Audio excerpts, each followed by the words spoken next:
नमस्कार मित्रांनो, रिसोर्स अड्डा या यूट्यूब चॅनलमध्ये तुमचं स्वागत आहे.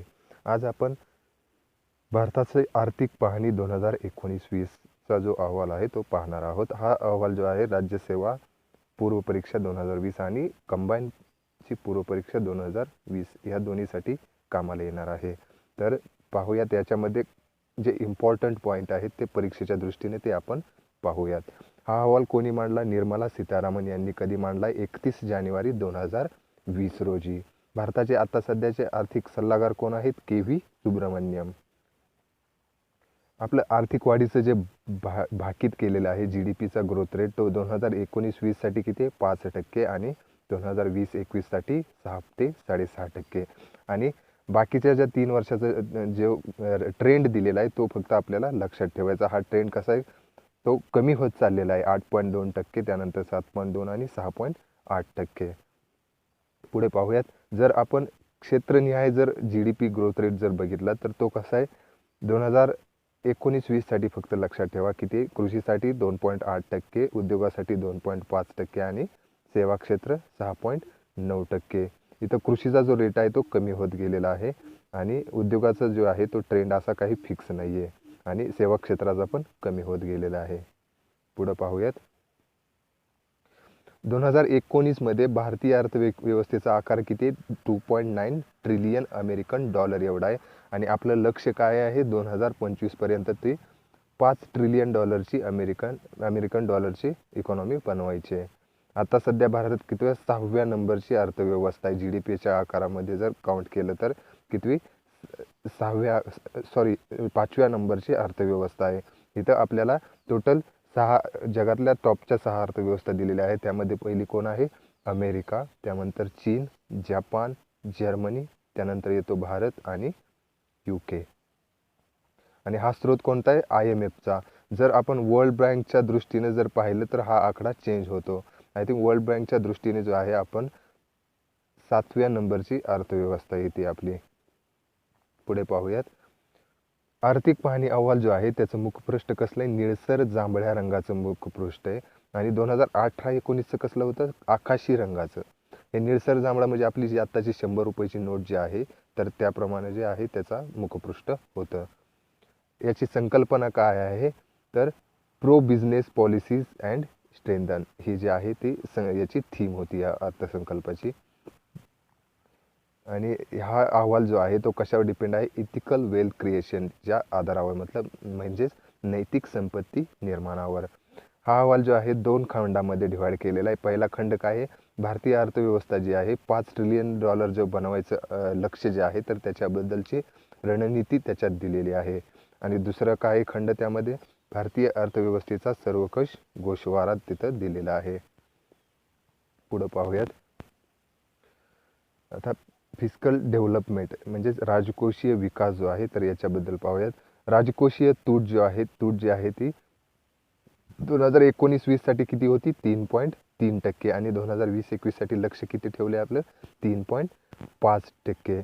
आणि प्राथमिक तूट जी आहे ती 2019-20 साठी ही आहे ती 2.3% आणि आपलं लक्ष किती? 0.4%.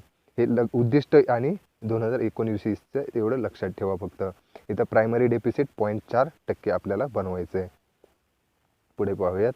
2019-20च्या पहिल्या 8 महिन्यामध्ये म्हणजेच एप्रिल ते नोव्हेंबर 2019 मध्ये महसूल प्राप्तीमध्ये किती? 13% वाढ झालेली आहे. एप्रिल ते नोव्हेंबर 2019च्या काळात GSTचं जे संकलन आहे ते पण 4.1% वाढलेलं आहे. या अहवालानुसार GDPच्या प्रमाणात केंद्र सरकारची एकूण देयता सातत्याने कमी होत आहे. म्हणजे केंद्र सरकार जे राज्य सरकारला वाटा देत आहे तर ते कमी होत चाललेला आहे. FRBMचा जो कायदा आहे 2003चा लागू झाल्यामुळे हे चित्र आपल्याला पाहायला भेटतंय. मार्च 2019च्या शेवटी केंद्र सरकारची एकूण देयके किती? 84.7 लाख कोटी रुपये होती. ज्यातील 90% जी देयके काय ती सार्वजनिक आहेत. जे म्हणजे पब्लिक डेब्ट जे बोलतो आपण ती 90% आहे. परकीय व्यापार. तर परकीय व्यापारामध्ये पहिल्यांदा आपलं फॉरेन रिझर्व्ह जे आहे ते किती? 10 जानेवारी 2020 नुसार किती? 461 अमेरिकन डॉलर आहे ते अब्ज डॉलर एवढा आहे. तर अंदाजे आकडा ठेवा 460 अब्ज अमेरिकन डॉलर एवढी आपले फॉरेन रिझर्व आहे. करंट अकाउंट डेफिसिट किती? चालू खात्यावरील जी तूट आहे ती 2018-19ला 2.1% होती. 2019-20 साठी ही 1.5% आहे. पुढे जाऊयात. भारताचे पहिले व्यापारी भागीदार जे म्हणतो आपण, जे पहिले 5 देश कोणते कोणते? अमेरिका, चीन, UAE, सौदी अरेबिया आणि हाँगकाँग. भारतात जे आहे अमेरिका व संयुक्त अरब अमिराती ह्याच्यासोबत जे व्यापार शेष आहे म्हणजेच पॉझिटिव्ह, इथे आपली निर्यात जास्त आहे आयातीपेक्षा या दोन देशासाठी. कोणता? अमेरिका आणि UAE साठी. आता भारताची निर्यात जी आहे ती GDPच्या प्रमाणात किती? 2018-19ला जी होती ती 12.7% होती. 2019-20ला ती कमी झालेली आहे 11.3%. लक्षात ठेवा. एप्रिल ते नोव्हेंबर 2019 मध्ये भारताच्या पहिल्या 5 निर्यात होणाऱ्या वस्तूंमध्ये कोणते कोणते? पेट्रोलियम पदार्थ, त्यानंतर मोती, मौल्यवान व अर्धमौल्यवान खडे आणि औषधी उत्पादने. हे पहिले 3 तरी लक्षात ठेवा. चौथं 5वं काय आहे? सोने व इतर मौल्यवान धातूंची दागिने आणि लोह व पोलाद. आणि आयात होणाऱ्यामध्ये कोणते? कच्चे तेल, सोने, पेट्रोलियम पदार्थ, कोळसा व कोक, मोती व मौल्यवान खडे. इथं लक्षात ठेवा, इथं तुम्हाला साम्य पाहायला भेटेल. आपण काय करतो? कच्चे तेल इम्पोर्ट करतो आणि त्याच्यावर प्रोसेसिंग करून रिफायनरी जे बोलतो त्याचा आपल्याकडे जास्त उद्योग चालतं. तर कच्चे तेल इम्पोर्ट करून त्याचंच परत आपण एक्सपोर्ट करतो पेट्रोलियम पदार्थामध्ये. याच्यामुळे तुम्ही जर दोघांचं कंबाईन केलं तर लक्षात ठेवायला सोपं जाईल. भारत ज्यांना सर्वाधिक निर्यात करतो असे पहिले 5 देश. सर्वात जास्त निर्यात आपले कोणत्या देशांना होते? अमेरिका, UAE, चीन, हाँगकाँग आणि सिंगापूर. पहिले 2 तर लक्षात राहायलाच पाहिजेत. अमेरिका, UAE, चीन, हाँगकाँग आणि सिंगापूर. थोडं काय आपण जास्त आयात कोणाकडून करतोय? चीन, अमेरिका, UAE, सौदी अरेबिया आणि इराक. चीन, अमेरिका, UAE, सौदी अरेबिया आणि इराक. लक्षात ठेवा. भारताच्या निर्यात वाढीमुळे 1999 ते 2011 या काळात 8 लाख रोजगार असंघटित क्षेत्रातून संघटित क्षेत्राकडे वळले आहेत. किती? 8 लाख रोजगार. भारताचा जगाच्या निर्यातीतील सहभाग 2025 पर्यंत किती करायचा आहे आपल्याला? 3.5% आणि 2030 पर्यंत 6% एवढं आपलं लक्ष्य आहे. भारतात 2019-20च्या पहिल्या 8 महिन्यात 24.4 अब्ज डॉलरची परकीय गुंतवणूक झालेली आहे. FDI जो बोलतो तो किती झालेला आहे पहिल्या 8 महिन्यामध्ये? 24.4 अब्ज डॉलर एवढा. भारतावरील परकीय कर्ज जे आहे ते 2018-19 मध्ये किती होतं? जवळपास 19.8% आणि 2019-20 मध्ये पहिल्या 8 महिन्यात किती? 20.1%. म्हणजे हे कर्ज वाढलेलं आहे GDPच्या प्रमाणात. लक्षात ठेवा, अंदाजे आकडा 20%. किंमत व चलनवाढ. ग्राहक किंमत निर्देशांक म्हणजे CPI जो आहे तो 2018-19च्या तुलनेत 2019-20 मध्ये तो वाढलेला आहे. किती होता? 3.7%वरून 4.1% झालेला आहे. याच्या उलट WPI जो आहे तो घटलेला आहे 4.7%वरून 1.5%वर. लक्षात ठेवा, CPI किती? 4.1% आणि WPI 1.5%. आता इतर क्षेत्राचे ठळक मुद्दे कोणते कोणते? 2011 ते 18 या काळात शहरी तसेच ग्रामीण भागात 2.62 कोटी नवीन रोजगार निर्माण झालेले आहेत. भारताचे वाळवंटीकरणास संबंधी जी ती COP14 जी होती, तर या परिषदेचे आयोजन जे आहे ते केले असून त्याचं दिल्लीमध्ये घोषणापत्र जे आहे प्रसिद्ध केलेलं आहे. आता वनाचं जे प्रमाण आहे, वनाच्छादन, फॉरेस्ट कव्हर किती आहे भारताचं? 21.67%. ट्री कव्हर किती आहे? 2.89%. एकूण किती झाले? 24.56%. हे जे प्रमाण आहे ते वाढलेलं आहे. आता फॉरेस्ट कव्हर आणि ट्री कव्हर मधला जो फरक आहे ते आपण पुढे पाहणार आहोत. भारताच्या ग्रॉस व्हॅल्यू ॲडेड मध्ये कृषी व संलग्न क्षेत्राचे प्रमाण बिगर कृषी क्षेत्राच्या तुलनेत कमी होत आहे. आणि हे कशाचं लक्षण आहे? प्रगतिशील विकासाचं लक्षण आहे. शेतीमधील यांत्रिकीकरणाचे प्रमाण कमी असल्यामुळे कृषी उत्पादकतेस बाधा येते. भारताचे कृषी यांत्रिकीकरणाचा दर 40% आहे फक्त, आणि त्या तुलनेत चीनचा किती जवळपास 60% आणि ब्राझीलचा 75%. 30 सप्टेंबर 2019 रोजी भारतातील एकूण टेलिफोन कनेक्शन किती झालेले आहे? 119 कोटी एवढं पोहोचलेलं आहे.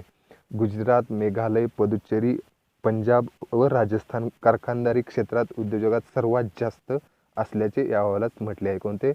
गुजरात, मेघालय, पुदुच्चेरी, पंजाब आणि राजस्थान. 31 डिसेंबर 2019 रोजी जारी केलेल्या राष्ट्रीय पायाभूत पाईपलाईन NIPशी संबंधित कार्यबल अहवालात 2020 ते 25 या कालावधीत 102 लाख कोटी रुपये गुंतवणूक अपेक्षित आहे. NIP मध्ये केंद्र सरकार, राज्य सरकार आणि खाजगी क्षेत्राचा वाटा कसा आहे? 39%, 39% आणि 22%. या अहवालानुसार भारतीय रेल्वेने 2018-19 मध्ये 120 कोटी टन माल वाहतूक व 840 कोटी प्रवासी वाहतूक केलेली आहे. तर यामध्ये आपण काय जगातील सर्वात मोठे प्रवासी वाहतूक आणि चौथे सर्वात मोठे माल वाहतूक बनलेलो आहोत.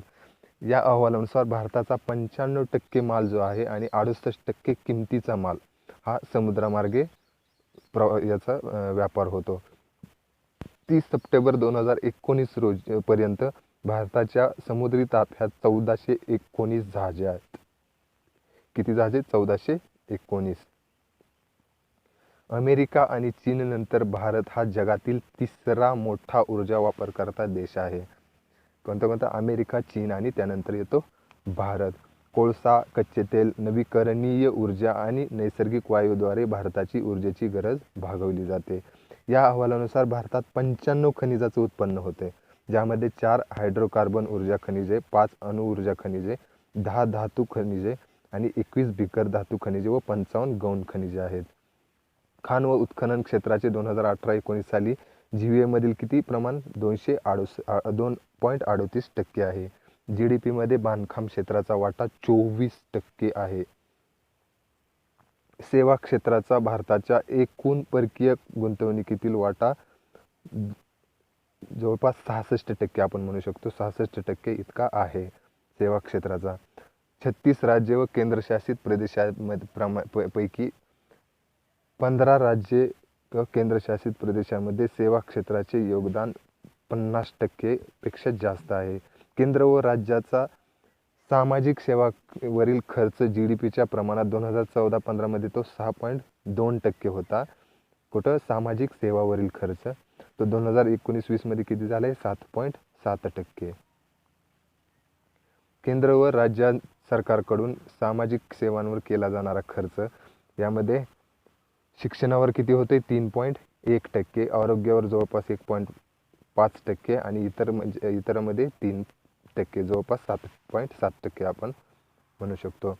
मिशन इंद्रधनुष्य याच्या अंतर्गत काय आहे? भारतामध्ये 680 जिल्ह्यातील 3.39 कोटी बालक व 87 लाख गर्भवती महिलांचे लसीकरण करण्यात आले. ग्रामीण भागामध्ये सुमारे 76% व शहरी भागामध्ये सुमारे 96% कुटुंबांकडे पक्की घरे उपलब्ध आहेत.